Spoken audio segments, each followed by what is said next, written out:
Hi ladies and gentlemen, this is basically an extension of the last two videos, basically to talk a little bit more about the light. I have a specific scripture that I want to read, and it'll help you to understand who basically is doing the right thing.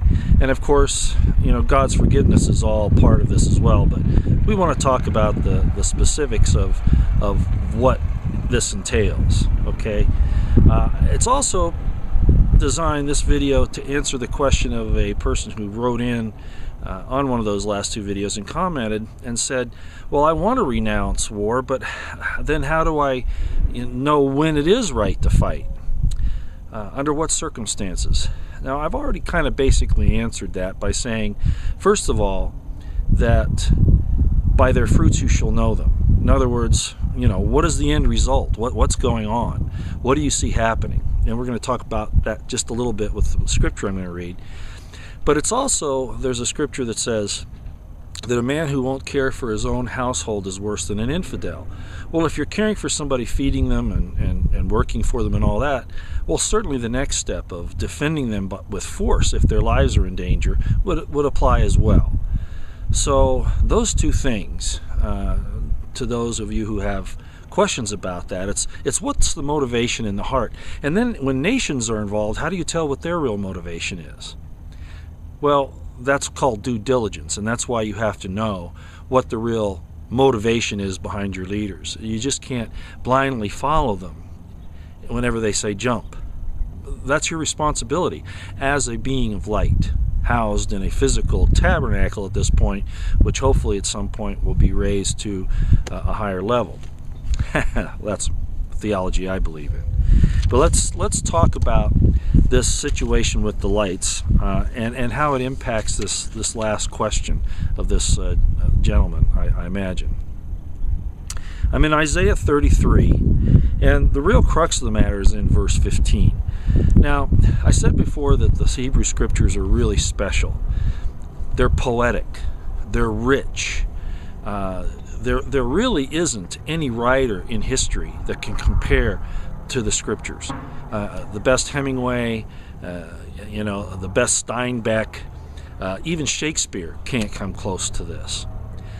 Amongst all of the writers, probably the most eloquent was Isaiah. And that's why we're going to read Isaiah today, because I think what he says here will tell you a little bit more about this light situation, what you're supposed to do, how you're supposed to be to get to the best place, and number two, answer the question about motives. Okay, so here we go. Motives of war. All right, whether it's self-defense or for greed or those types of things, and this will answer that, I'm sure, on both counts. So remember, we were talking about that God is the Father of lights. Well, what kind of light does he dwell in? What kind of light did we dwell in before we came here? And what kind of light are we going to dwell in when we go back? Listen to this. The sinners, starting with verse 14, chapter 33, verse 14, starting there.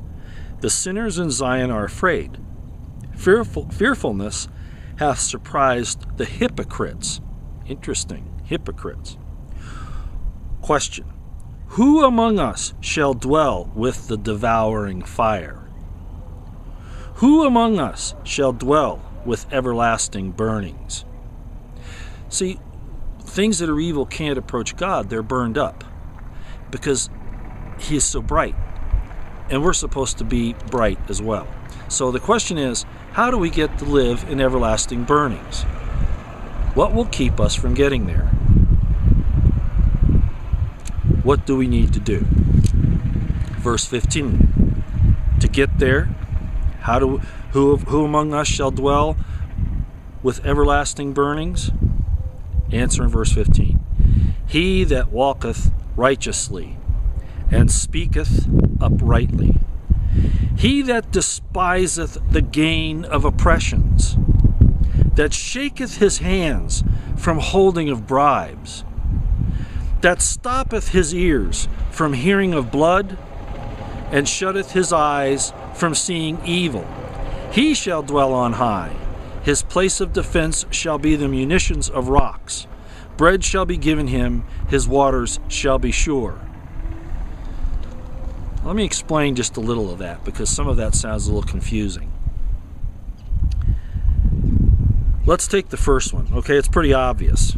Walk righteously and uprightly. Pretty obvious.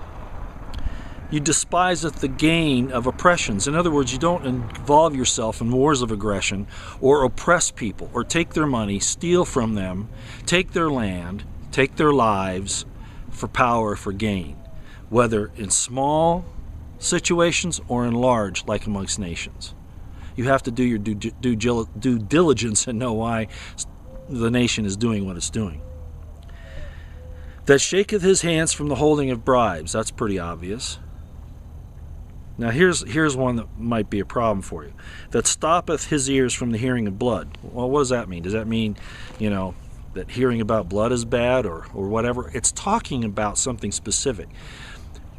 That within a group of people you decide you're going to murder one person or many people for greed, for power, for oppression, for aggression. Okay?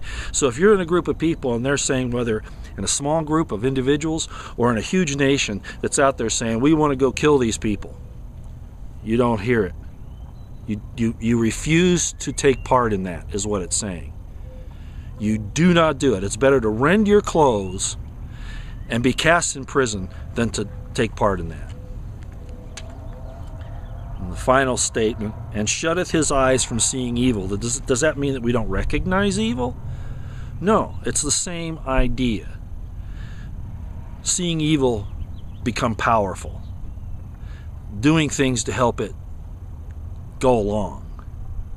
It's not the idea of hear no evil, see no evil, speak no evil. There's a lot of truth in that. But you can't ignore evil either. It's if you take part in it. If you see it and you do nothing to stop it, whether in yourself or somewhere else.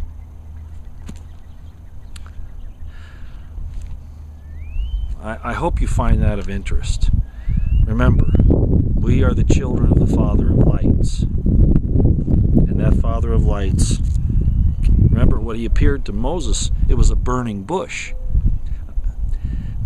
The bush was on flame. It was in flames, but it wasn't consumed. Remember?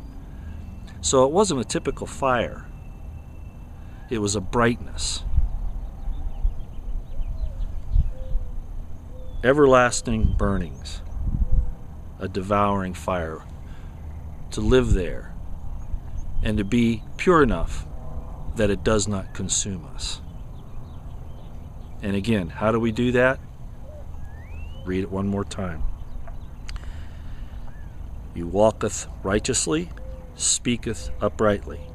Despise the gain of oppression. That you do not shake hands and accept bribes.